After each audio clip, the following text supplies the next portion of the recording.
Hello and welcome. I am Annette Reeder from thebiblicalnutritionist.com, and today I'm going to share with you a recipe. This is my go-to for dessert, especially around the holidays. I can just reach into the freezer, grab a piece of this chocolate bar, and I'm totally satisfied. And it doesn't take very much either. So while everyone else might be eating a more highly sugared dessert, I can have a satisfying taste of these chocolate bars. So today I'm going to share with you how to make the peppermint chocolate bar. And this is the perfect dessert for holidays, for birthdays, for Christmas, New Year's, you name it, it's a good dessert. So let's get started.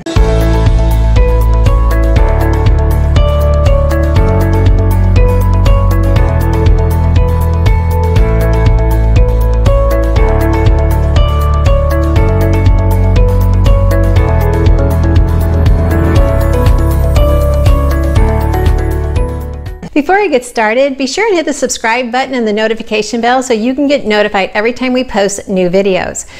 The purpose of my videos are twofold. One, to encourage you to understand and to seek for yourself to understand how much God loves you. From the moment of conception, He loves you. Second of all, I want you to be confident in the kitchen. And then as a bonus, I want you to be confident in your health. So let's get started. I'm going to, first of all, I need 1 cup of almond meal. So I'm going to use my immersion blender. You could use any high-powered blender, maybe a Vitamix, a Ninja, a food processor to do this step. As soon as I get the lid on here. What I'm trying to do is just take sliced almonds and whole almonds and turn them into an almond meal. You can buy almond meal in the store, but I really prefer you didn't, because when you do it yourself, you keep all of the extra oils for yourself as well. All right, there we have just perfect. It's almost like a little bit coarse of a sucanat or a granulated sugar. It's that fine. Yeah, I could keep going a little bit more and make it a little bit more powdery. I'm just going to go just another 30 seconds. Okay, there we go. I only need 1 cup, so I have a little bit more than 1 cup in here. This is a 2-cup bowl.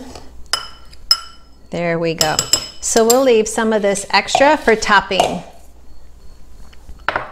Next, we're going to take 8 dates and blend them up the same way. I'm going to go ahead and put the almond meal back in, and I'm going to add 8 whole dates. These are pitted dates. And we are going to blend this up as well.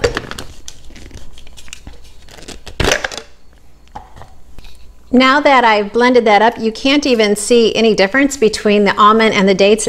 They've both been blended so finely, and that is perfect for our recipe. Now I'm going to take our blend of almonds and dates, put it in the bowl. I'm going to add a 1/2 cup of cocoa powder. I'm going to add 3 tablespoons of protein powder. I use a special protein powder that's really only been out for a couple years. It is made from chickpeas, and it has the perfect blend to help heal the microbiome. So many people are dealing with amazing, very life-altering digestive issues, and when we heal the microbiome, that pretty much can clear itself up. Your microbiome, your digestive system, that's where all diseases begin and end. The healthier it is, the less disease processes you're going to have going on in your body. And God's foods were designed to heal that microbiome from all of the harmful things that we have absorbed. So I've mixed those two. I'm going to go ahead now and add in 1/4 cup of honey. You can use agave or honey or maple syrup, whichever is your favorite sweetener. If you choose to say, I prefer not to have a liquid sweetener, then you will change the ratio of the ingredients and it won't mix as well. So just so long as you're aware of that.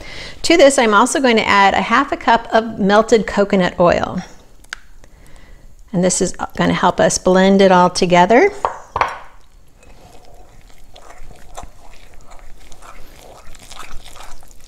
Then we're going to add our peppermint flavoring, our peppermint extract. Remember, anytime you buy an extract, make sure it does not say imitation. We don't need any imitation foods in our body. And it's just wants a couple drops. See if I can do this very well. There we go. That was a very generous couple of drops, and I can sure smell it too. Let me mix that up so we get that peppermint flavor. You don't have to add the peppermint extract if you aren't a peppermint fan. This is more of kind of our holiday theme. Okay, there we go. We are perfect. So now I'm going to get a tray to put this in and we'll pop it in the refrigerator. I'm going to spread this mixture on this cookie sheet. I've covered it with parchment paper. That's just going to make for a quick cleanup and a quick release of the bars. I just want to scrape all of that onto there. I'm not overly concerned about the shape because I'm just going to break it into random size pieces. You could so have fun with this and make it into shapes for different holidays. Just going to spread that out a little bit thinner. And then we're going to top it with some chopped walnuts. You could also top it with some coconut.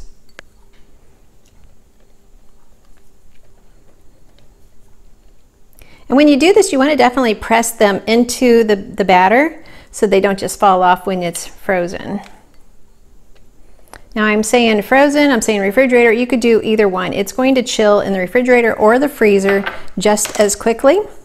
It won't take very long at all. Just want to make sure those walnuts are in the batter. And there we go. Now we are ready to pop it in the cold storage. Our peppermint chocolate bar is totally frozen, so we can just peel the paper back. And it really only takes a short time for it to freeze, and then we could just break it into pieces. And then this would just be our chocolate bars. I could easily cut this into uniform pieces if I wanted to serve it that way. I kind of like the random sizes for people to just reach in and pick up. There we go. It's delicious. Well, our chocolate peppermint bars are done. They are nice and chilled. Remember, they can only be brought out on the table to serve when they're frozen, and that means everyone must be ready to enjoy them. If they're not ready, put them back in the freezer until they are. Many times people say, hey, where's those chocolate bars? I'll say, in the freezer. Go help yourself. And that's the beauty of it. You can make it up to 2 weeks ahead of time before the holidays. Get that done, off your list, and know you have a nutritious, a healthy, delicious snack bar, dessert bar, whatever you want it to be, and it will work for you. So I just want to share this with you because the holidays are important. Being able to serve our family healthy foods and not have to give in to all those, sugared, processed, foods that people will grab from the grocery store. We have healthy options that actually can help us build a healthy body. So enjoy the holidays, no matter which one it is. Serve God's foods, serve healthy foods, and learn how to enjoy, first of all, the fact that God loves you. Second of all, you can be confident in the kitchen and feed your family healthy foods. And third, know that God has created you for a purpose.